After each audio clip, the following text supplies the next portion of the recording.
ஒரு பில்லி கிரகம் இருக்கிறார் தெரியுமா உங்களுக்கு? அப்போஸ்தலர் 2ஆம் அதிகாரத்துல பேதுரு பேசின பொழுது 3000 பேர் ரட்சிக்கப்பட்டார்கள். அதுக்கப்புறமாக 4000 பேர் ரட்சிக்கப்பட்டார்கள். கொர்நேலிய வீட்டுல கேட்ட யாவர் மேலும் பரிசுத்தாவியிலிருந்து இறங்கினார். அவர்கள் ஞானஸ்நானம் பெற்றார்கள். பேசும் போதே மனம் திரும்பும். ஏன் மனம் திரும்புது தெரியுமா?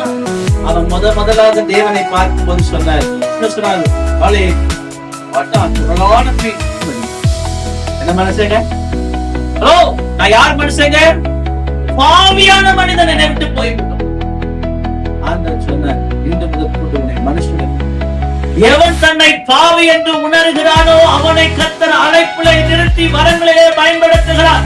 அந்த மனிதன் பேசின பொழுது ஒவ்வொரு பாவி என்று உணர்ந்து மனம் திரும்பினார்கள். 3000 பேர் பாவி என்று உணர்ந்து தன்னை ஒப்பு கொடுத்தவன் பேசின பொழுது 4000 பேர். அவன் பேசின பொழுது பரிசுத்த ஆவி ஒவ்வொருவரும் அமர்ந்தான். ஞானஸ்நானம் பெற்று மனம் திரும்பினான். எவன் தன்னை உணர்கிறான் அவன் தான் மற்றவனை உணர்த்தப்பட முடியும்.